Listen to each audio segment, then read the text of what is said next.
오늘 주신 하나님 말씀은 구약성경 창세기 12장 1절부터 4절까지입니다. 구약성경 창세기 12장 1절부터 4절까지 함께 봉독하도록 하겠습니다. 여호와께서 아브라함에게 이르시되 너는 너의 고향과 친척과 아버지의 집을 떠나 내가 네게 보여줄 땅으로 가라. 내가 너로 큰 민족을 이루고 네게 복을 주어 내 이름을 장대하게 하리니 너는 복이 될지라. 너를 축복하는 자에게는 내가 복을 내리고 너를 저주하는 자에게는 내가 저주하리니 땅의 모든 족속이 너로 말미암아 복을 얻을 것이라 하신지라. 이에 아브라함이 여호와의 말씀을 따라갔고 롯도 그와 함께 갔으며 아브라함이 하란을 떠날 때에 75세였더라. 아멘. 크고 완전한 주님의 계획이라는 제목을 주셨습니다. 우리의 인생이 무엇일까요? 또 이 세계와 인생을 이끌어 가시는 하나님의 계획과 섭리는 어떤 것일까요? 나는 누구이며 내 삶과 내 미래는 어떤 것일까요?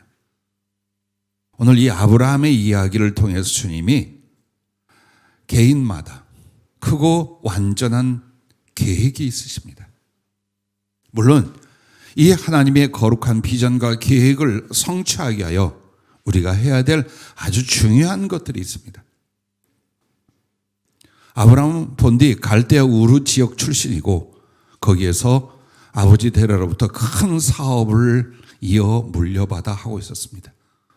물질적으로 그는 아무것도 부족함이 없었고 나름대로 집안과 가정 잘 꾸미고 또 자기의 원하는 바를 이루어갔습니다.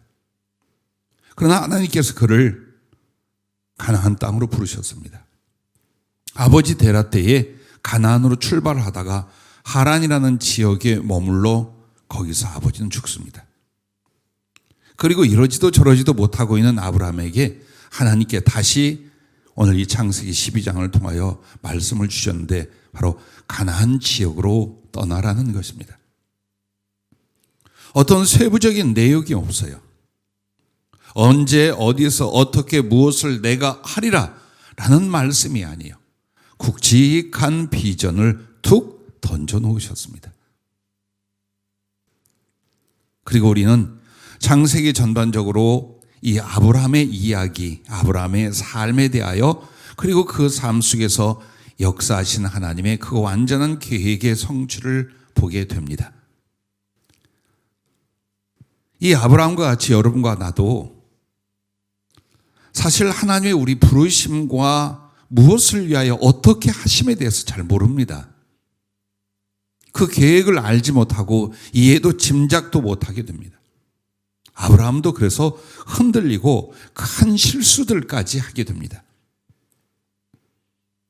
그러나 하나님은 당신과 아브라함을 위한 크고 완전한 계획 그대로 결국 이끄시고 성취하셨습니다. 오늘 여러분에게도 나와 주님을 위한 크고 완전한 그 계획이 있다라는 것을 잊지 마시기 바랍니다. 그러나 잘 모릅니다.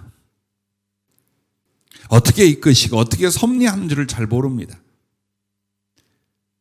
그래서 마음 조미에 우리는 생각합니다. 내가 하나님 앞에 금그릇이 되어 쓰임을 받을 수도 있고 그것이 하늘 영원 영광까지 이어질 수도 있지만 그러나 나무나 질그릇 따위 그것도 종잭이나 부서진 그릇에 그런 인생으로 살다 끝날 수도 있다라는 것을 누구나 생각을 합니다. 그리고 실제로 그렇습니다. 존재는 같고 인격은 같다 하지만 여러분과 나는 삶의 종말에서 크고 위대한 금그릇으로 하나님을 담고 하나님으로부터 쓰임을 받고 이 구원과 영광이 한까지 이어지는 사람들도 있을 것입니다.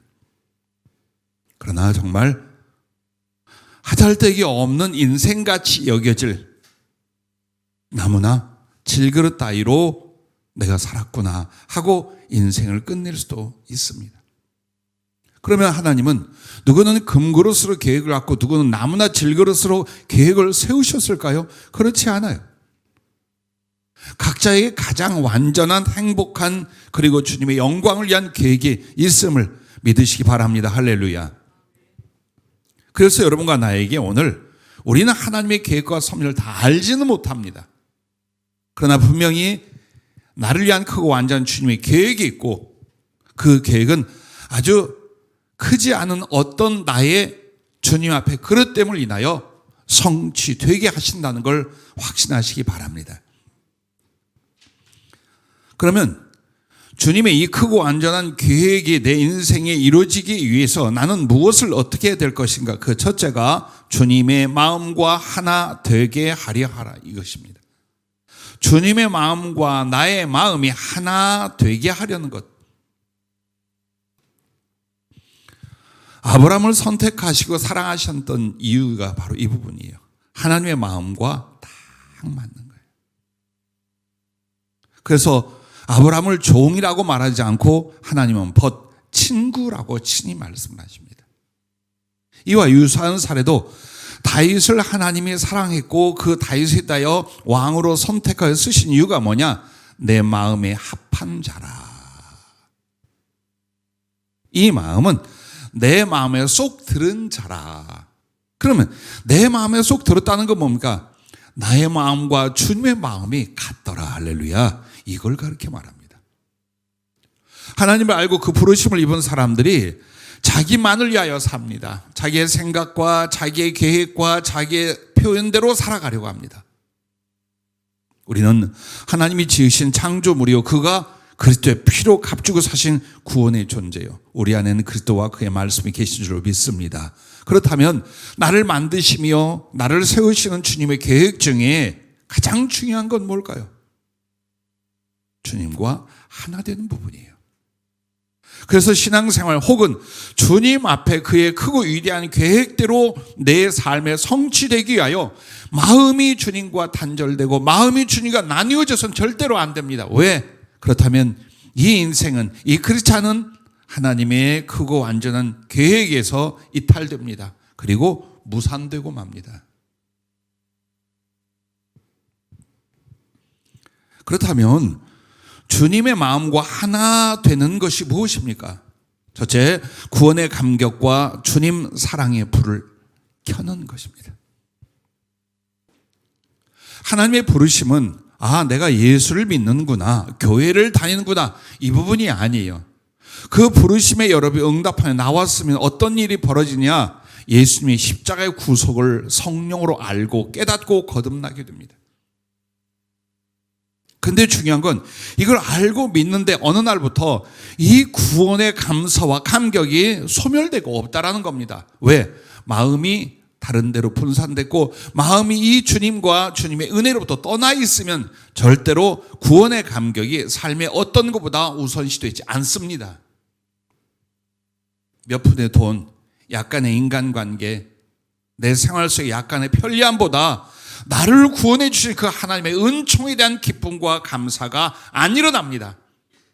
그러나 내 안에 주님의 십자가, 그 사랑, 그 은혜로 말미암아 구원의 감격이 있고 그러므로 주님을 향한 나의 사랑의 불이 등불처럼 켜져 있으면 눈이 열리고 귀가 열린답니다. 눈이 열리고 귀가 열린다는 건 주 예수 그리스도를 내 인격과 영혼으로 배웠고 교통하게 되는 걸 가르쳐 말합니다. 이게 가능해지는 거예요. 이거는 의식으로 안 돼요. 여러분 안에 구원의 감격과 주님을 향한 그 사랑의 불이 켜져 있어야 돼요. 그 불로 말미암아 눈이 밝아지고 그 거룩한 구원의 감격이 나로 주님을 집중하여 귀가 열리게 만드는 거예요. 그리고 주님 사모함의 심장을 그때서야 갖게 되는 겁니다. 여러분 안에 예수님을 얼마나 사모합니까? 사랑하기에 그 사랑을 이루려 얼마나 갈망합니까? 안 그러면 죽어있는 영적 상태입니다. 여러분과 나는 눈이 어둡고 귀가 막히고 심장이 작동을 못하는 상태로 교회를 다니고 예수 믿는다고 말하고 있는 것입니다. 그러니 아무리 많은 시간과 세월을 보내도 주님의 마음과 나의 마음이 같아질 수가 없는 거예요. 오늘 다시 한번 뒤돌아보십시오. 그리고 내가 어떻게 부름받고 그 은총으로 말하면 죄사함을 얻고 이 구원의 은총을 얻게 되었는가? 그 구원을 위하여 그리스도께서 얼마나 많은 희생과 아픔과 사랑을 내게 부어주셨는가. 나 이대로 가도 좋은가. 어쩌면 꺼져가는 듯한 내 안에 주님을 향한 사랑이 지식과 감정으로 의지로 다시 한번 등불처럼, 아니 횃불처럼 타오를 수 있기를 주님의 이름으로 축복합니다. 두 번째는 주님을 기쁘시게 하려 주님의 마음을 사모하는 겁니다. 주님의 마음이 뭐예요? 라고 하는 거예요. 내가 이렇고요, 내 처지가 이렇고요, 내 기분이 이렇고 내 삶이 이와 같아요 라고 하나님께 아뢰기도 하고 투정도 부립니다. 그거보다 먼저 앞서야 될 건 주님은 어떤 생각을 하세요? 무엇을 기뻐하세요? 무엇을 원하세요? 어떨 때 외롭고 힘드세요? 주님의 기분, 주님의 마음, 주님의 감정, 주님의 생각을 알기 위하여 사모하는 이 사람은 주님의 마음을 알고 그 마음을 자기 마음에 맞추기 시작할 수 있어요. 근데 오늘 예수님에 대한 생각이 없어요. 마치 예수님을 전능하신 기계로 알아요. 전지하신 법리로 알아요. 그렇지 않아요. 여러분의 마음과 감정과 이 모든 생각과 의지, 이것은 예수님의 형상이에요. 하나님께 물려받은 거예요. 그러므로 가장 쉽게 예수님을 이해하려면 내가 생각하는 것과 같이 생각하고 나의 감정과 같이 감정이 있으시고 나의 의지와 나의 사랑과 슬픔, 기쁨, 고통 모든 것을 주님이 갖고 계시다는 거예요. 그리고서 그 주님을 향하여 여러분 계속 연구하고 기도하고 묻는 거예요. 주님, 무엇을 원하세요? 어떤 걸 좋아하세요? 주님 마음이 무엇이옵니까? 살피는 겁니다. 여러분이 섬기고 사랑했던 사람들과의 경험이나 지금의 실제 생활이 있다면 알 거예요. 살핍니다. 기분이 어떤지, 뭘 좋아하는지, 뭐를 싫어하는지. 그러나 사람에게 관심이 없잖아요. 그가 좋아하고 아파하는 것하고 아무 상관이 없어요. 관심도 없어요. 예수님께 대해도 마찬가지라 그 말이에요. 조금만 집중해도 느끼고 알 수 있어요. 한번 물어보세요. 주님, 지금 뭘 원하세요? 내가 어떻게 해드릴까요? 1000가지 만가지의 주의 음성이 들고 그의 감화가 일어나요. 근데 이걸 딱 닫아. 이걸 딱 닫고 나 힘들고 죽을 것 같고 어렵고 괴롭고 이것만 생각하는 거예요. 그래서 우리는 주님의 마음을 느끼지 못하더라. 그분을 살펴 생각해 드릴 수가 없더라라는 결과가 오는 것입니다. 짐작되는 막달라 마리아를 누가복음 7장에서 보십시오. 주님께 치료를 얻고 은혜를 받은 시몬이라는 사람이 예수님을 초청하여 잔치하는데 이건 형식이었고 사람들 앞에 과시하게 한 것뿐이었습니다. 전혀 예수님을 섬기고 존귀 있게 대접하는 일이 없었습니다. 그러나 7 귀신이 들리고 죽어가던 이 사람을 살려준 예수님, 그를 향한 막달라 마리아 어떻게 항상 모든 생각과 눈과 마음이 주님을 향해 있었어요. 주님, 지금 어떠실까? 주님, 저 때는 어떨까? 주님, 뭘 원하실까? 졸졸졸 그 마음은 사랑하는 예수님을 향해 항상 쫓아다녔어요. 그러다 보니까 바리새인 시몬 집에서 우리 주님은 몹시 멸시를 당하고 계셔요. 존귀함을 받으실 주님이 멸시를 당하고 있어요. 지극히 외로운 주님에게 진정한 사랑과 우애가 없어요. 그리고 주님은 어떻게 우리를 위하여 죽으실지 알고 있어요. 자, 예수님을 살폈어요.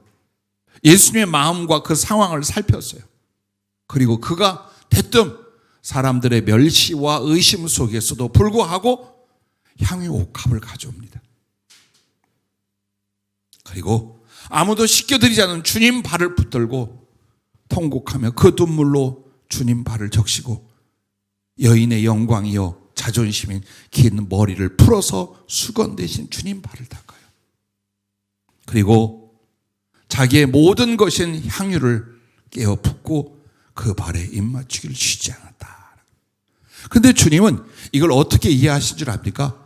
저의 사랑함이 많음이라. 무시하고 멸시받고 있는 그 자리에서 이 막달라 마리아의 행위와 가슴은 주님을 향한 사랑으로 충분히 주님께 위로와 기쁨이 되어드렸어요. 신앙생활에 감동은 어떻게 일어난 줄 아십니까? 예수님의 은혜는 어떻게 받는 줄 아십니까? 그의 마음을 이해하고 느낄 때예요. 그분의 생각과 감정과 그분의 마음과 뜻을 한 편씩 이해하고 느낄 때예요. 그때 외에는 모든 게 다 형식으로만 예수님에 관하여 생각합니다. 아, 주님 마음이 이렇구나. 주님이 이렇게 아파하셨구나. 주님이 이렇게 함께 하셨구나. 주님이 이렇게 해드린 걸 기뻐하시는데 바로 이 부분들입니다. 주님과 마음이 하나 되려 한다는 건 여기에서 일어납니다. 아브라함 역시 어려서부터 그와 같은 가슴이었습니다. 전승에 의하면 아버지 데라가 지역에서 우상들을 만들어 파는 큰 사업을 했어요. 그때 당시 여호와께 대한 지식과 정확한 믿음이 없던 시대였어요. 막연한 하나님께 대한 믿음은 있었으나 지금처럼 자세히 알고 어떻게 해야 될 금령과 계율이 알려지지 않은 때였어요. 그러다 보니까 하나님에 대한 신앙이 있지만 그 지역 문화와 사업을 인하여 그런 우상 숭배, 우상을 위한 사업을 했어요. 그때 어린 아브라함의 이야기가 나와요. 그 우상을 다 때려부십니다. 그러면서 어려서부터 어떻게 하나님의 마음을 살피고 그런 와중에 하나님의 부르심을 받고 그 완전하고 크고 주님의 계획을 향하여 이 사람은 삶의 이끌림을 받게 돼요. 그리고 그가 하나님을 만나는 순간들 모든 순간마다 그의 응대는 이것이에요. 여호와께 단을 쌓았더라. 하나님이 무엇을 기뻐하고 이 상황에서 하나님 무엇을 원하는지 그가 알아요. 신앙생활에서 살았다라고 하는 건 이 부분이에요. 주님의 마음을 알고 느끼기에 나 그 주님의 마음을 같이 하거나 이루어 드리려는 것. 여러분 이 부분입니다. 이걸 놓치면 이걸 가르쳐 형식과 유선이라고 하는 것입니다. 세 번째는 자 주님의 마음과 내가 하나 되려고 하면 어떻게 되는가? 주님의 소원과 마음을 이루어 드리려 해야 합니다. 주님의 마음이나 슬픔이나 생각을 아는 걸로 끝나는 게 아니에요. 내가 그걸 이루어 드려야지. 내가 주님을 기쁘시게 드려야지. 그래서 여러분의 소원이 나오고 꿈이 나오고 비전이 나와야 돼요. 내가 살다 보니까 이게 내 꿈이고 이것이 좋아 보니까 나의 비전이고 하나님 이걸 들어주세요. 자, 지금까지 이렇게 살았습니까? 이렇게 하면서 우리가 신앙생활에 왔습니까? 도대체 여러분의 꿈과 여러분의 비전, 여러분의 계획은 어디서 나온 겁니까? 다시 한번 보세요. 어디서 나온 거예요? 내 삶 속에서, 내 욕망 속에서, 내가 좋아 보이는 결단 속에서 어디에서 나온 겁니까? 주님의 마음에서입니까? 주님의 소원이었습니까? 주님을 기쁘시게 하는 그의 마음을 헤아렸기 때문에 그 속에서 내 꿈과 비전과 소원이 나온 것입니까? 잘했습니다. 아주. 가난해도 실패해도 그건 괜찮아요. 그러나 돌이켜볼 때 지금 내가 소원하는 나의 비전과 삶의 바램은 그냥 내 삶에서 나왔어. 혹은 내 육신적인 생각 속에 나왔어. 조정하십시오. 조절해야 됩니다. 여러분이 잘 아는 주님의 제자들은 전부 다 순교했습니다. 그러나 단 한 사람 순교를 하려 해도 순교되어지지 않고 끝까지 늙어서까지 교회를 돌보며 수고하고 주님 나라에 간 제자가 바로 요한입니다. 그런데 이 요한의 삶에서 보면 그 결정적인 게 어디에서 일어나냐? 예수님의 마음을 알아요. 그리고 그 예수님의 마음의 소원을 들어요. 그리고 남은 인생을 그렇게 살아요. 그럼 그게 어디서 나오느냐? 십자가 밑에서. 주님이 체포당하여 고난당하실 때에 같이 함께 고난당하거나 죽임을 당할까 봐 나머지 제자는 다 도망을 칩니다. 큰 소리치고 다짐했던 제자들 다 떠났습니다. 오직 하나 주님의 모친 마리아를 모시고 제자 요한이 피를 흘리며 그 고통과 저주 속에 죽어가고 계신 예수님 밑에서 함께 아파하며 눈물 짓고 있었어요. 그때에 손도 발도 움직이지 못한 예수님이 십자가 못 박힌 채로 턱짓과 이 눈빛으로 그 요한에게 자기의 마음과 소원을 말씀하십니다. 뭐라고 합니까? 곁에 있는 모친 마리아를 향하고 그리고 제자 요한을 향하여 내 어머니이다. 아주 짧게 말하죠. 네 어머니다. 이게 주님의 마음이에요. 그리고 모친 마리를 향하여 여자여 보소서 아들입니다. 요한을 향하여 마리아에게 아들입니다. 그리고 요한에게는 모친 마리아를 향하여 내 어머니다. 자, 여기에 주님의 마음과 그 아픈 소원이 다 들어있어요. 먼저는 예수님을 그래도 하나님의 아들이만 배로 낳았어요. 자기의 살과 피로 낳았어요. 그것도 맏아들이에요.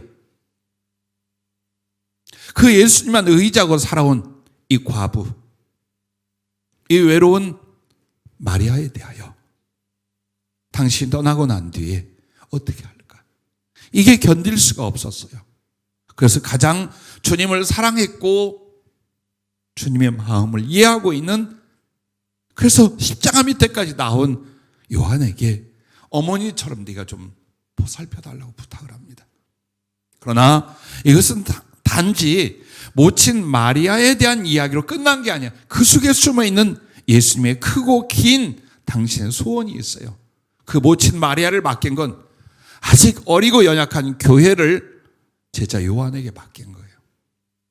그러므로 이곳에서 혹은 저 사역을 하다가 순교를 당하고 다 죽었지만 요한이 남아서 모친 마리아가 주님의 부르심 받은 죽는 그날까지 모셨고, 그리고 나머지 소아시아 지역이라든가 일어나는 그 교회들 전체를 관리하고 돌보는 일을 위하여 끝까지 수고하고 하늘나라로 가게 됩니다. 보십시오. 주님이 우리에게 말씀 안 했는가? 주님이 당신의 마음을 우리에게 알리지 않는가? 알립니다. 말합니다. 다만 알고도 그 주님의 마음과 소원을 이루어 드리려 하지 않는 이기적이고 무정한 우리들의 가슴에 회개가 일어나지 않기 때문입니다. 짧아요. 그냥 순식간에 지나갈 우리들의 인생에 하나만 생각해요. 주님이 무엇을 원하고 주님이 무엇을 기뻐하시는가? 나는 이 나이 먹도록 똑같은 고백이 있습니다. 목사의 체질이 아니에요. 성직자의 거룩한 느낌이 별로 없어요. 솔직히 말하면요. 기질도 자유분방하고 세고 즉흥적이고 덜렁대고, 슬쩍 지나가는 사람들은 제가 온전한 줄 알아요. 그러나 여러분처럼 오래 가까이 있어 보니까 편한 이웃집 아저씨 같을 거예요. 그런데 왜 이 길에 대하여 후회 없이 갈 수 있고, 그리고 내 생명과 삶을 다 주께 드리며 갈 수 있느냐? 딱 하나였어요. 주님이 무엇을 원하신가가 가장 궁금했어요. 예수님을 믿고 성령을 받아 구원받은 뒤 내게 소원은 단 하나였어요. 주님이 그럼 내 인생이, 내 나머지 삶에 무엇을 원하시는가? 아무리 기도하고 아무리 말씀을 살펴보아도 단 하나예요. 복음을 전하여 어제의 나 같은 영혼들을 살리라는 것. 이거보다 더 주님을 기쁘시게 할 게 없어요. 주님은 이 복음을 전하여 영혼을 구원하고 하나님의 사람들을 세우는 일을 얼마나 사모하는지, 얼마나 아파하는지, 얼마나 소원하는지를 수도 없이 말씀하고 수도 없이 나타나 보여주셨어요. 그래서 아무리 힘들고 어렵고 또 무기력한 내 모습에 좌절이 와도 다시 갈 수 있는 건 그분이 기뻐할, 작지만 그분이 나의 충성을 기뻐하실 삶. 그렇다면 간다.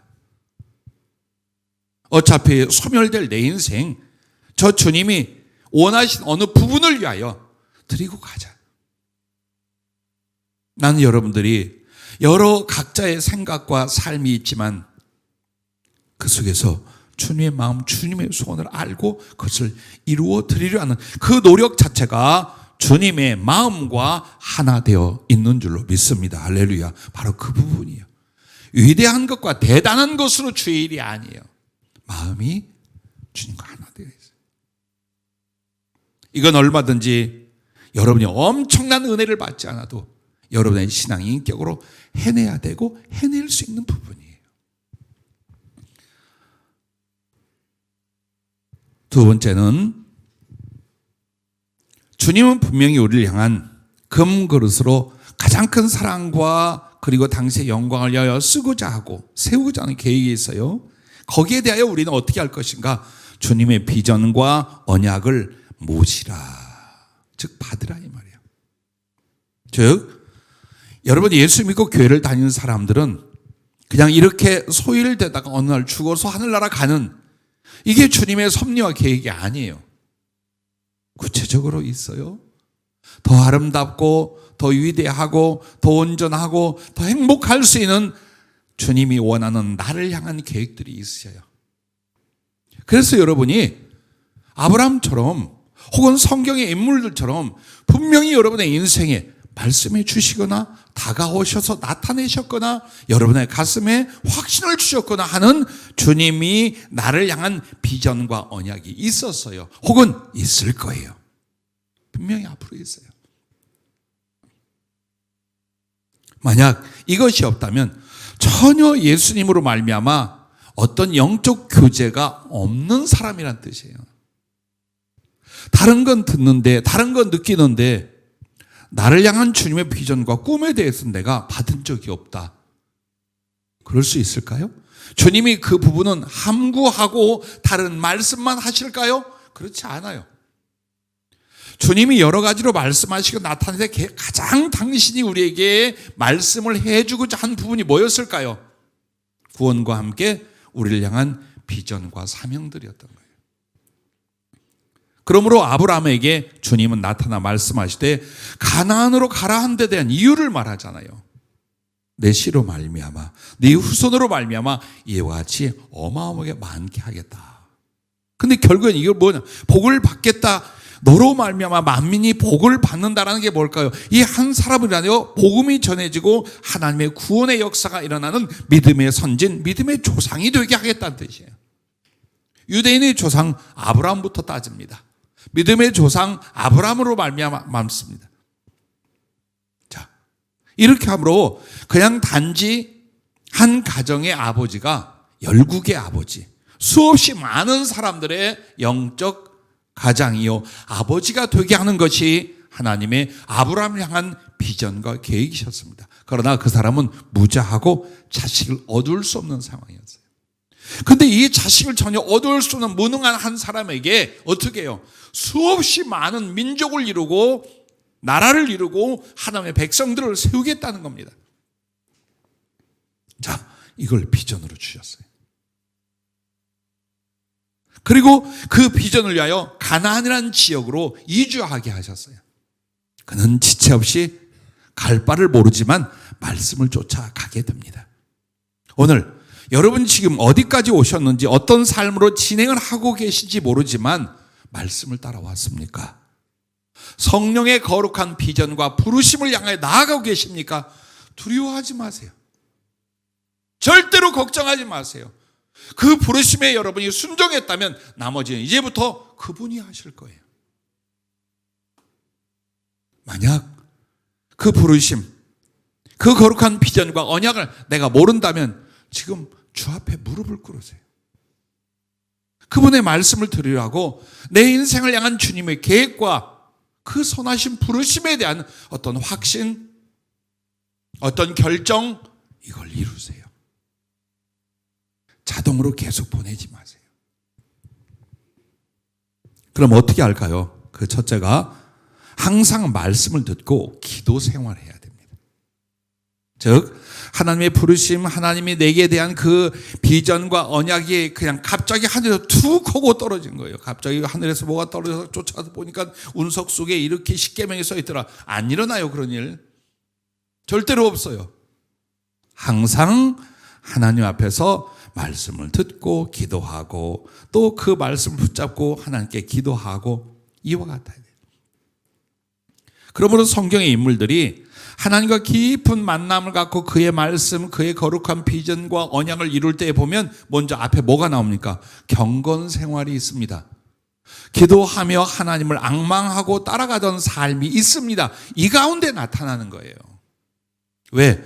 그게 되지도 않은 사람에게 내가 너를 이렇게 쓰며 너를 위해 이런 계획이겠다. 아무 소용없어요. 걔한테 진주 목걸이 던지는 거예요. 아무 상관없어요. 그거 다 발겨버립니다. 저를 만나고 우리 교회에 왔던 수없이 많은 사람들이 20여 년간 있습니다. 그런 중심이 되지 않을 때 저를 통해 성령이 무엇인가를, 주님이 무엇인가를 말씀해 줬어요. 나중에 휴지 조각 찢듯 던져버렸어요. 얼마든지 자기들의 삶이나 생각을 바꿀 수 있어요.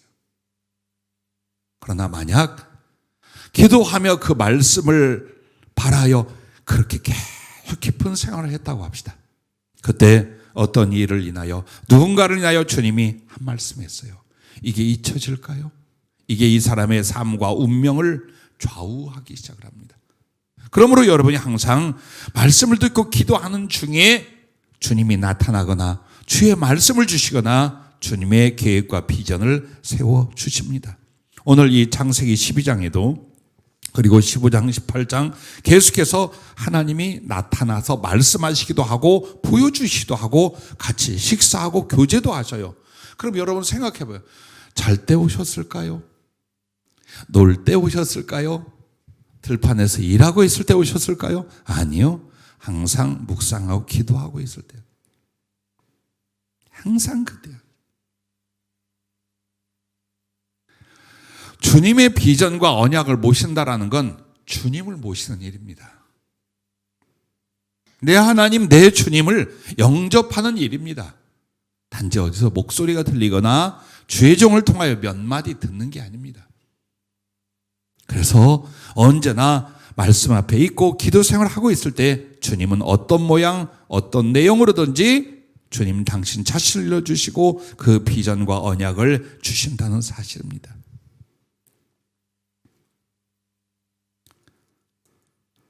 그래서 7절과 8절에 보면 여호와께서 아브라함에게 나타나 이르시되 내가 이 땅을 내 자손에게 주리라 하신지라 자기에게 나타나시 여호와께 그가 그곳에서 제단을 쌓고, 그리고 8절 말씀에도 여호와께 제단을 쌓고 여호와의 이름을 부르더니입니다. 항상 기도하고 항상 하나님의 말씀에 귀 기울이며 그를 섬기려는 그의 삶을 가리켜 말해요. 그렇습니다. 만약 여러분이 바쁘고 힘들고 좌절과 희망이 어떤 상황 때문에 정신이 없다 하더라도 내게서 가장 중요한 것이고 우선은 하나님이다. 그럼 그 하나님을 인정하고 의지하고 교통하는 건 바로 말씀과 기도 생활이다. 즉 예배이다. 이걸 여러분이 결정을 하셔야 돼요. 그리고 최선을 다하여 지켜갈 수 있어야 돼요. 그럼 그 속에서 하나님이 나에게 임재하시고 그리고 나를 향한 그 아름다운 계획이며 금그릇으로 쓰실 주님의 언약을 우리에게 주실 줄로 믿으시길 바랍니다. 두 번째는 주신 비전과 언약에 자기를 드려야 합니다. 자, 어느 날 하나님께서 정말 내게 나타나셨어요. 예수님의 형상으로. 그리고 말씀을 주셨어요. 이렇게 살아라. 내가 너를 이렇게 쓰겠다 그랬어요. 그런데 자기 생각에 너무 힘들어 보여. 행복해 보이지 않아. 이 생고생만 할 것 같은 길이야. 그래서 경험은 했는데 마음과 삶은 그쪽으로 들이질 않아요. 끝! 그 사람은 그 하나님의 비전과 계획이 그걸로 끝나버립니다. 뼈아픈 경험들이 있어요. 여러분에게 그 전에 말씀해 드린 것처럼 어느 교회 집회를 갔을 때 목사님과 사모님이 제게 간증을 했어요. 그것은 예수를 믿기 전 꿈에 하나님이 나타나 내 소원이 무엇이냐라고 했어요. 그 사모님 돈을 많이 벌게 해달랬답니다. 참 순진하고 솔직한 것 같죠? 그렇게 해주겠다 그러셨어요. 그리고 나서 그가 아라비아 쪽에 나가 있다가 엄청난 미나리 밭을 발견하고 그때 당시 아라비아에 나가 있는 우리나라 각 그 사업체의 식당에 그냥 돈 받고 자기는 아무것도 들이지 않은 채에서 팔기 시작을 했어요. 그렇게 돈을 모으고 미국에 땅을 샀고 미국으로 이주하고 큰 화훼 단지 여러 농장을 경영하게 됐어요. 자, 그런데 중요한 건요, 이 마음속에서 주님의 음성이 들리는 거예요. 이렇게 우리에게 물질을 주시는 하나님을 위하여 우리가 어떻게 해야 될까? 신학을 공부하고 복음을 전하자. 잘했죠? 그렇게 해서 신학을 하고 목사가 되는 과정에 가지고 있던 재산과 물질은 싹 없어졌어요.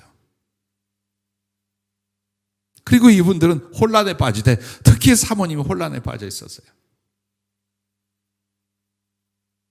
이게 아닌데, 하나님의 그 부르시고 말씀하신 것은 물질이 목적이 아니었던 거예요. 무엇인지 해줄 수 있는 그 하나님을 섬기고 그의 원하시는 삶을 살라는 복음을 위한 부르심이었어요. 목사님은 이해하고 간데 사모님은 이게 안 되는 거예요.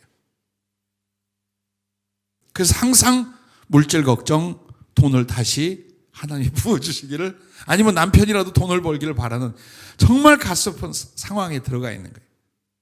여러분, 하나님께서 어떤 우리에게 비전과 언약을 주실 때에 일방적으로 육신적이고 세상적이고 우리가 누리라고 주는 게 아니에요.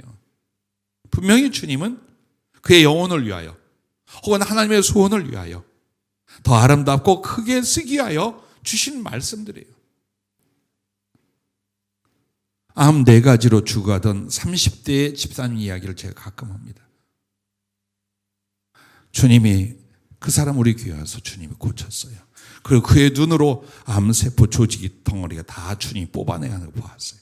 일어났어요. 살아났어요. 그리고 그에게 직접 주님이 비전을 주셨어요. 내 종과 함께 너는 전 세계를 다니면서 너를 살린 주님을 증거해라. 처음엔 그렇게 하겠다 그랬어요. 한 달에 집에 있으면서 이런 생각이 들더래요. 내 인생은, 내 삶은, 내 행복은 똑같이 어떤 자매가 완전히 몸이 박살이 나고 회생하기 어려웠어요. 그런 그에게 주님이 약간의 표적을 보여주기 시작을 했어요. 신경이 살아나고 몸이 움직이기 시작을 했어요. 그리고 하신 말씀이 복음을 전해라. 너는 다른 어떤 인생보다도 내가 너를 완전히 치료하면 나가 전해라. 여러분과 나 같으면 어때요? 아멘 하고 그 의지를 굳게 세울 거예요. 며칠 안 돼 부모님과 함께 고민이 왔어요. 고민 그 상담이 뭐냐? 부담이 된다는 거예요. 남들 앞에 나아가 연설하고 남들에게 말하고 이게 부담이 돼서 못하겠다는 거예요. 자, 이게 우리들의 모습이에요. 이런 내용들이에요. 하나님은 전지전능하신 주권자이신데 그가 나를 사랑했고 구원했어요. 그리고 나와 나의 미래를 위하여 그분이 계획을 세워주셔요. 근데 어떻게 합니까? 그 내막을 알고 듣고 나서도 내가 내 자신을 그 비전과 언약에 드리지 않는다면 그게 어찌 나에게 일어나겠어요? 그 일이 어떻게 우리한테 일어나겠어요? 참 이 안타까운 게 이 부분인 거예요. 하나님의 계획이니 하나님 나를 쓰시겠다는 비전이니 정확히 혹은 어렴풋이라도 대부분이 크리스찬들이 안다라는 거예요.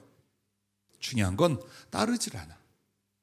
즉 나를 그 비전과 언약에 들이지를 않는 거예요. 신앙생활을 어떻게 하는가를 보여준 게 구약 성경의 제단의 희생제물.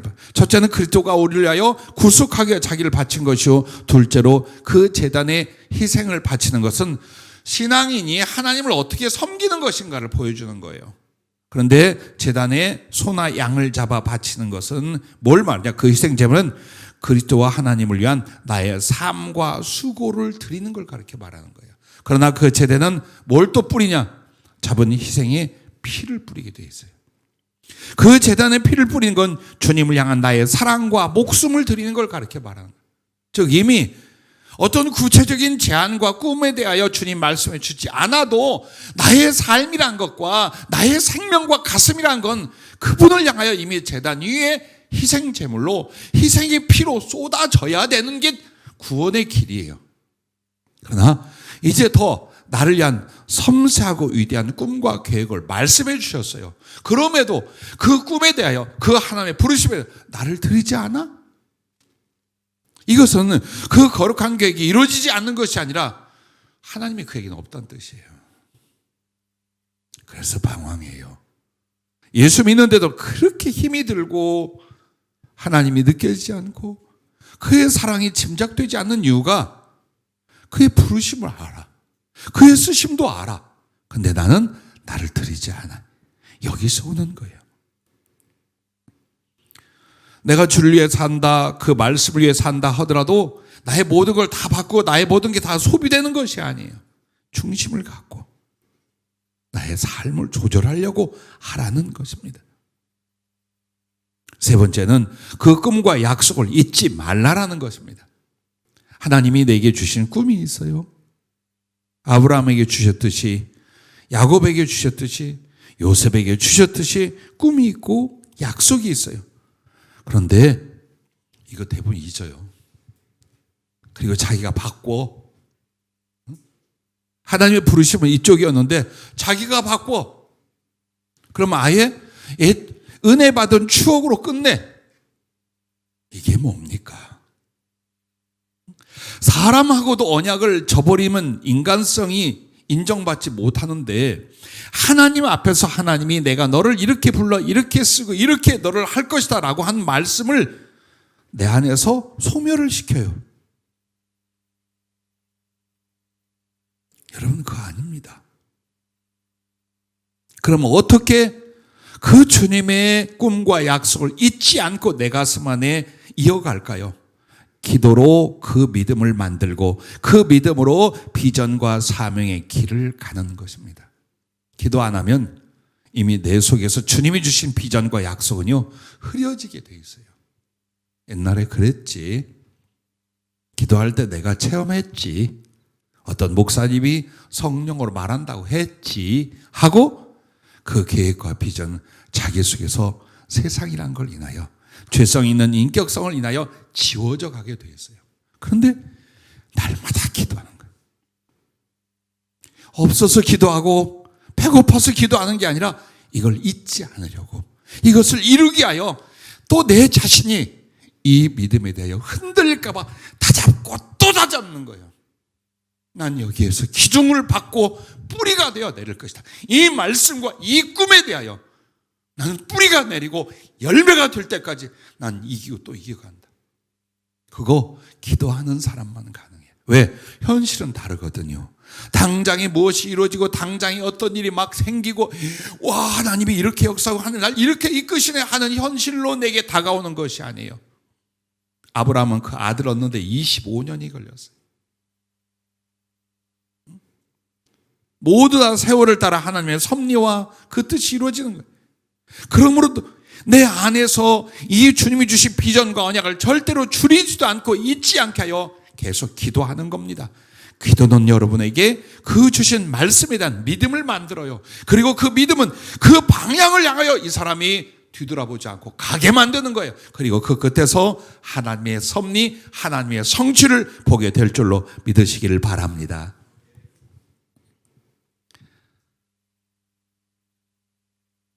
여러분 비전과 언약을 받았어도요 가볍게 여기면 무효예요.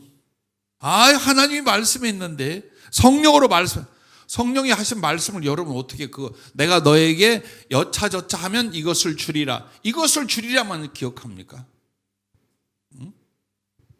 여러분 보세요. 왜 그런 믿음을 가져요? 어떻게라는 과정이 있잖아요. 네가 무엇이 되면, 네가 무엇을 하면 내가 이것을 이루라 하시고, 근데 무엇을 하면이 빠지면 이것을 주리라, 이것이 되리라도 없어지는 거예요. 하나님이 우리를 처음부터 종재기로 만들려고 한 게 아니었어요. 깨진 그릇으로 만들려고 한 게 아니었어요. 나무나 질그릇 따위로 만들려고 한 게 아니에요. 누가 그걸 만들어 갑니까? 내가 지금 그렇게 하고 있잖아요. 그러므로 조금씩만 돌아다보고 조금씩만 나를 만지고 조금씩만 주님을 아는 의식을 받고 가도 분명히 주님이 주신 약속과 비전은 여러분 인생이 이루어져요. 이루어지게 돼 있어요. 자, 마지막 세 번째는 이것입니다. 순종하여 그릇을 만들어 가라. 이것입니다.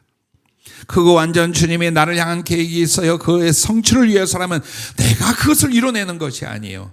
주님 앞에 내가 주님의 마음과 하나 되려 하라. 주님의 비전과 언약을 내가 모시는 것. 그리고 나서 순종하며 그릇을 만들어 가는 것입니다. 참 이 그릇이라는 비유가 적절해요. 그릇이라는 건요, 담기는 거예요. 나라는 그릇에 예수님을 담아주시고 그의 은혜를 담아주시고 그의 약속을 담아주시고 그리고 그 약속대로 풍성을 담아주셨으면 그 다음에 어때요? 퍼주는 거예요. 만민에게 복음을, 많은 사람의 사랑을, 그리고 우리 주님을 대접하기 위한 나의 충성을 퍼주는 거예요. 그런데 담아달라고만 하는 거예요. 모든 예수 믿는 사람이 주시옵소서 여기다 담아. 뭐 할 건데? 덮어놓으려고요. 썩어요. 어떻게 주님을 섬기고 어떻게 다른 영혼들에게 퍼줄 것인가에 대한 그릇이 돼야 돼요. 그리고 그 그릇은 아주 중요한, 제일 중요한 한 가지만 말을 하면 순종이에요. 많은 성품, 많은 신앙에 대한 묘사가 있을 수 있지만 하나만 말을 하면 순종이 얼만큼 이루어질 수 있느냐. 그게 바로 그 사람의 그릇의 질이며 크기며 쓰심이 되는 것입니다. 순종하는데 거기다 뭘 담겠습니까? 순종하는데 어떻게 하나님이 쓰시겠습니까? 순종하는데 어떻게 하나님과의 사랑을 이루어 나가겠습니까? 그러므로 이 아브라함의 인생을 보면요, 계속해서 주님께서 그를 말씀하고 계획을 세워주시고 그 다음에 뭐하냐, 주님 말씀과 은혜를 주신 뒤에는 순종을 시험하신다. 이 부분이에요. 자, 여러분도 비전을 받았고 은혜를 받고 뭐 다 경험했잖아요. 근데 주님이 뭐하고 계셔? 뒷짐지고 계신 것 같은 시즌을 경험하셨을 거예요. 내가 꿈을 꾸거나 환상을 보거나 목사님을 통해 예언을 받거나 혹은 기도하다가 응답을 받으면 이것이 팍팍팍 이루어져야 되는데 그게 아니라 말씀만 해놓고 당신은 뒷짐을 지고 있는 것처럼 내게, 내 인생에, 내 사업과 삶에 뭐가 흔적이 없는 거예요. 야구르죠? 염려되죠? 나중에는 회의까지 일어나죠? 예, 주님이 지금 뭘 하고 있는 거예요? 순종하는지 안 하는지 시험하여 보고 계세요. 이스라엘 백성의 40년은 무엇 때문이라 그랬어요? 주님의 말씀으로 사는지 안 사는지 시험하기 위한 거예요. 내게 순종하는지 안 하는지 시험하기 위한 것이었어요. 오늘 여러분의 수고나 연단이라 말하는 그 시간들은 고생시키려는 게 아니에요. 그 와중에도 사랑에 대해 순종하고 충성에 대해 순종하고 주님을 향한 그 말씀에 대해 순종하고 있는가를 보려는 거예요. 이것만 하면 끝. 다 한 거예요. 다 하는 거예요, 그걸로. 무너진 아브라함의 순종에 대한 게 두 개가 나오잖아요. 창세기 12장에 보면 기근을 피하여 이 가나안에 가 있다가 애굽으로 내려가요. 근데 그 말씀하면 남방으로 남쪽으로 점점 내려가다가 기근을 당하니 애굽으로. 그 남쪽이 어디야? 애굽의 이집트 쪽이에요. 그러니까 가나안에 그냥 머무는 게 아니라 조금씩 환경과 처지를 따라 애굽 쪽을 향해 내려가고 있었어요. 아브라함이 거기를 가가지고도 가면 안 돼. 그냥 가나안에 머물러 했어요. 가나안에 머물려고 하는데 기근이 와 있잖아요. 변명할 수 있잖아요. 얼마든지. 그래서 애굽으로 갔어요. 애굽으로 갔다가 자기 와이프 바로 왕이 잡아갔어요. 아내라고 말하지 않고 너무 미인이요 절색이라 행여 아내 데려가고 자기 죽일까 봐 누이라고 했어요. 오누이라고 말했어요. 그래서 바로 왕까지 그 미모가 소문이 가서 당장에 그러면 후궁으로 보내라. 엄청난 은금 갖다 재산 주면서 와이프 데려갔어요.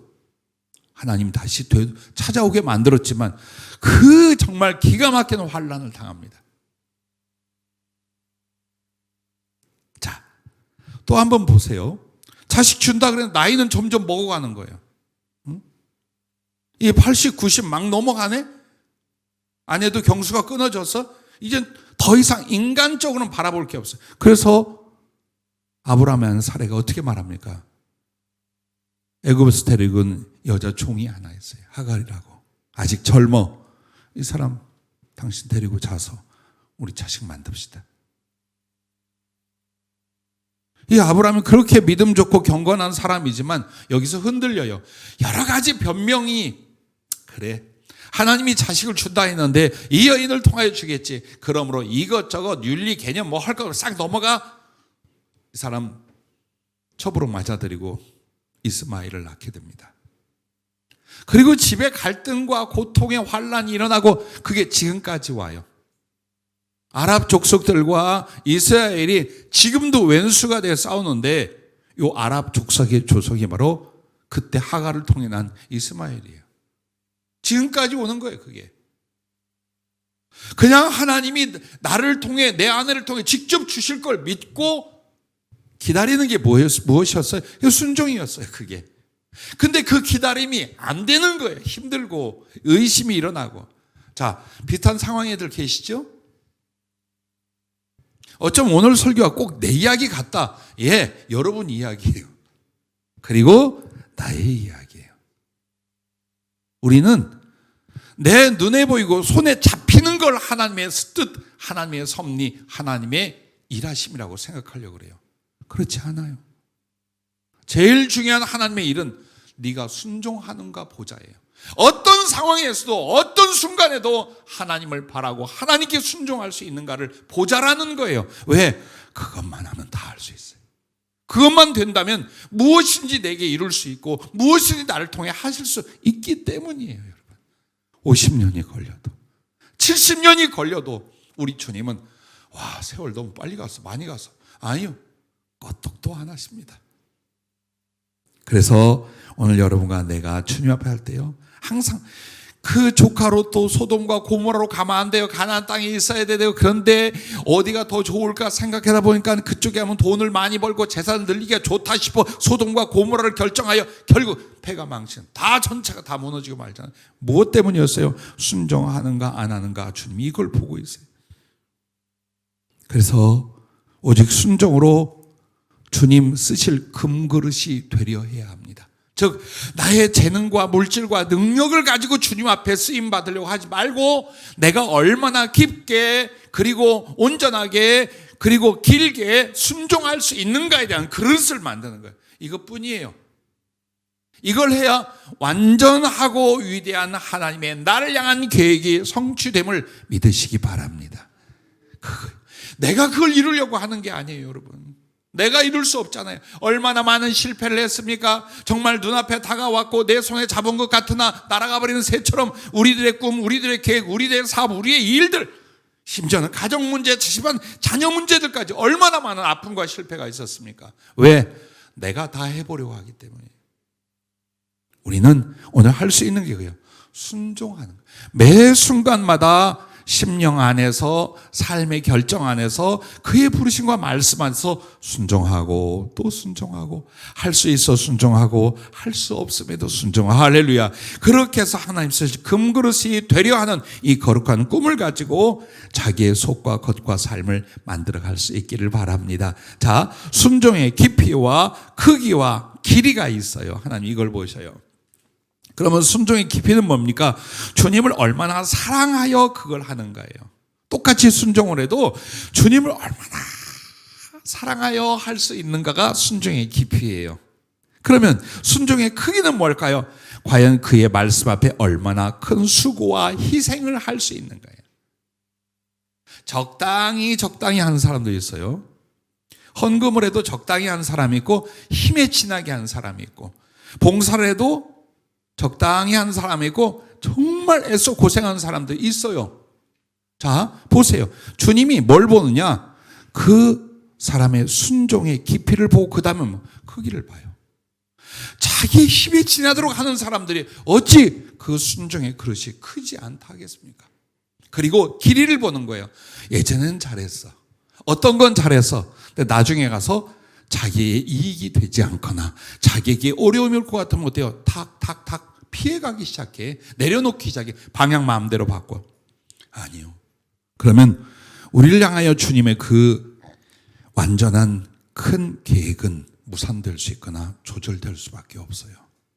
그래서 지금은 여러분과 내가 눈에 보이는 것 없고 손에 잡히는 것 없다 할지라도 지금 주님이 나에게 말씀하신 어떤 걸 순종할 것인가, 그 순종의 그릇으로 나를 어떻게 만들어 갈 것인가, 그 순종의 그릇이 되어가면서 주님이 부어주신다, 담아주신다, 넘치게 하여 또 나를 쓰실 것이다, 이걸 믿으시길 바랍니다. 자, 그래서 2번이나 큰 실패를 했던 아브라함에게 주님께서 어떻게 합니까? 자식을 100세에 낳았죠. 그리고 이 아이가 청소년 10대로 자라났어요. 너무 사랑스러워요.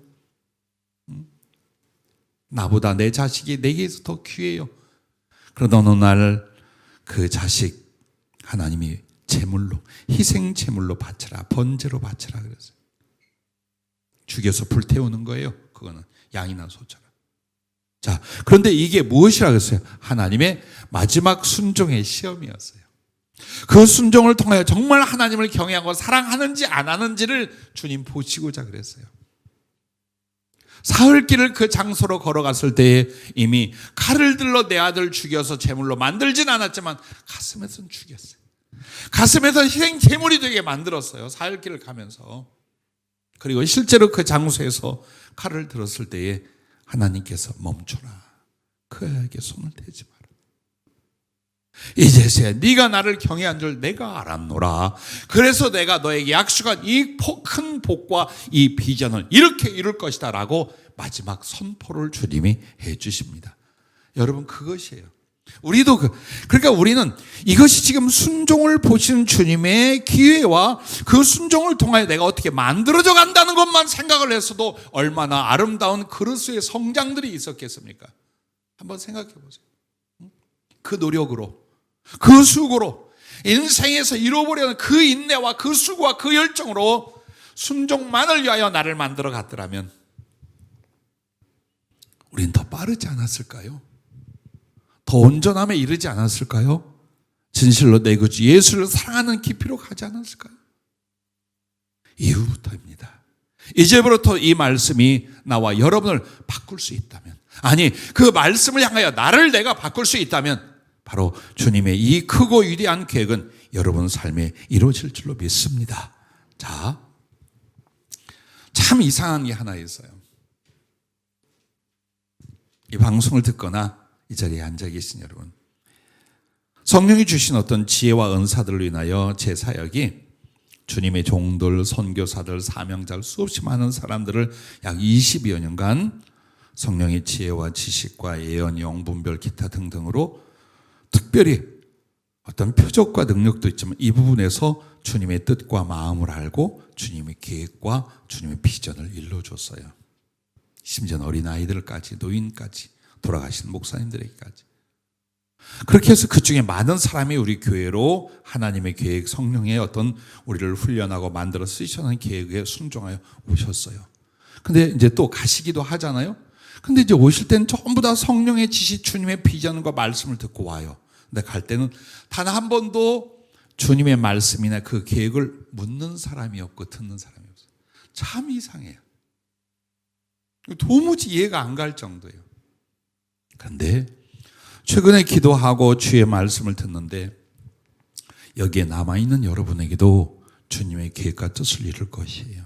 그러나 혹 뜻을 달리한 분들은 어떻습니까? 그들을 향한 주님의 계획이 또 진행이 돼요. 어떤 것만 하면 각자가 순종할 수는 있으면. 아, 그렇구나. 우리 교회 테두리 안에서만 주님의 뜻을 이룬 건 아니에요. 혹 그들이 갈등 때문에, 오해 때문에 방향을 바꿨을지라도 아직 주 안에서의 순종과 사랑이 있다면 주님 어때요? 더 크고 넓은 일을 이루시는 거예요. 왜? 우리 교회가 크기가 이만하다면 지금 밖으로 나가 있는 분들까지 합치면 어떻게 돼요? 이 하나님의 계획과 사역은 이렇게 넓어지고 커지는 거예요. 이 생각은 않는 거예요. 누가 옳으냐 그러냐의 문제가 아니에요. 잘 생각하세요.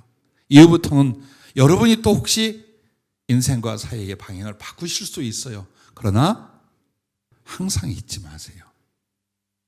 그때는 갈등이었어도 이후에 내가 순종하여 주님의 더 나은 그의 깊이 있는 지혜 있는 온전한 뜻이 이루어질 것을 여러분 가슴에 두시고, 또 우리들의 지난 과거의 동료들도 여러분 조금이라도 간격 두지 마세요. 난 이 생각이 들어요. 우리가 나아가야 되는데, 더 많은 사역과 혹은 선교를 위하여 움직여야 되는데 그러지 못하자 바로 이런 분들에게는 어쨌든 거리적으로, 지역적으로, 그리고 비전적으로 더 넓게 주님이 심고 계시구나. 난 그게 믿어져요. 그러므로 항상 이곳에 있든지 밖에 나가 있든지 혹은 미국에 보낸 우리 믿음의 형제들까지 정말로 더 넓고 큰 하나님의 계획과 그 거룩한 뜻이 이루어질 것을 믿습니다. 중요한 건 바로 오늘 이 말씀들이었고, 그리고 이제 여러분과 나에게 순종 부분에서 이걸 기억하래요. 마지막으로는 주님 이루시고 쓰시고 하는 내용의 재능을 준비해야 돼. 이걸 우리가 이제 놓치는 거예요. 마음은 순종을 하는데 보세요. 이 순종도 매우 중요한 부분이에요. 아브라함이 믿음의 조상이요 열국의 아비가 됩니다. 그러면 그냥 뭐 자식 낳아서 알아서 자손들이 다 퍼지고 이게 아니에요. 그에게 제일 중요한 부분을 우리가 성경에서 잘 생각 안 나는 부분이 있어요. 그는 첫째로 하나님 앞에 하나님을 경외하는 훈련을 철저히 받아요. 왜? 나머지 혈육도 나머지 관계된 사람도 그렇게 또 양육을 해야 될 사람이에요. 그러므로 자기가 영적 가장으로서의 경건 훈련이 안 되면 어떻겠어요? 거기에 대해서 그는 어때요? 훈련 받고 자기를 개발합니다. 그리고 보세요. 가족, 동지, 군대를 지도, 인솔을 합니다. 인격적으로, 재물 관리로, 그리고 전쟁을 감당할 무력으로 다 준비를 해요. 아브라함은 그냥 이렇게 조용히 살던 집의 할아버지가 아니에요. 그는 그의 집안과 동지들, 즉 한마디로 뜻을 같이하여 갈대아 우르 하란에서 나온 사람들이 어마어마해요. 그가 길리온 군대 중에 자기 조카 롯을 돕게 하여 318명. 300명이 넘은 군대를 이끌고 가요. 그러면 식솔들과 가족들과 또 나머지 하면 몇천 명이 움직였어요. 아브라함이. 그 중에 정말로 아버지 역할, 왕의 역할, 지도자의 역할을 철저히 만들어갑니다. 그래서 아브라함을 쓴 거예요. 모세 보세요. 어떻게 훈련을 했는가. 여러분이 잘 아는 성경에 요셉을 보세요. 13년 동안 그가 어떻게 훈련하고 준비를 했는가. 다윗을 보세요. 왕이 되기 전 그가 어떻게 재능을 준비했는지. 다니엘을 보세요. 어떤 재능을 준비시켰는지. 바울을 보세요. 어떤 재능으로 그가 준비되었는지. 보세요. 그냥 마음만 내가 순종해요. 그게 아니라 주님이 자꾸 이 일을 내가 시킬 거야. 이것을 맡길 거야. 너를 이렇게 쓸 거야. 그러므로 인격은 이렇게 하고 지식은 이렇게 하고 영성은 이렇게 하고 혹은 공부는 이렇게 하고 전부에게 말씀하셨어요. 바로 이걸 준비하는 것도 순종이에요. 그래서 여러분 똑같이 마음이 같다고 한다면 나머지는 그 방향과 부분에 쓸 수 있는 재능을 어떻게 이 사람이 더 개발하고 준비했느냐에 따라 더 요긴하게 혹은 머리로 이 사람을 쓰는 거예요. 항상 여러분과는 이 부분을 잊지 마시기를 바랍니다. 오늘로 이 세 가지 말씀을 통해 딱 하나예요. 내 구주 예수를 더욱 사랑.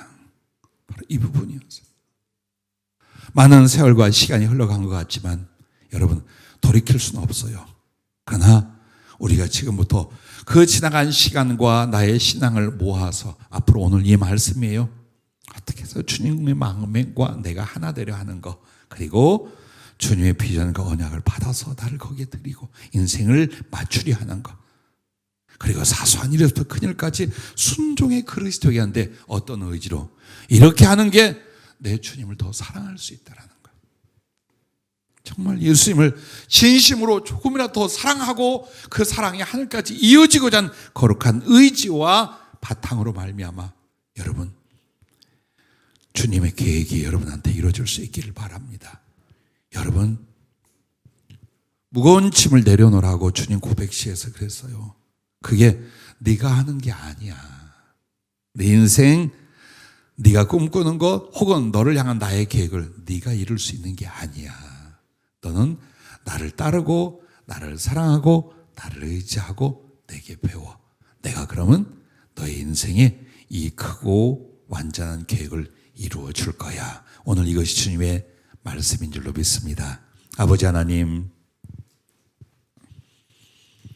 사랑하는 우리 성도님들이 고난과 역경 중에도 주님을 섬기려 하며 또 특히 주님께 쓰임받고 주의 일을 하려고 인내로 오늘까지 왔습니다. 그러한 우리에게 오늘 주님께서 크고 완전한 주님의 계획을 위하여 우리가 무엇을 어떻게 되는지 일러주신 거 감사합니다. 다시 한번 조절하고 다시 한번 삼가하고 다시 한번 최선을 다함으로 말미암아 순종의 그릇 주님을 더욱 사랑하는 진실의 깊이를 이뤄서 주께서 주의 영광을 위하여 우리의 인생에 아름다운 뜻을 이루어 주시옵소서. 사랑하고 복음 전하고 주의 영광을 높일 수 있는 바로 그런 그릇들로 다 쓰임받게 하여 주시옵소서. 예수님 이름으로 기도하옵나이다. 아멘.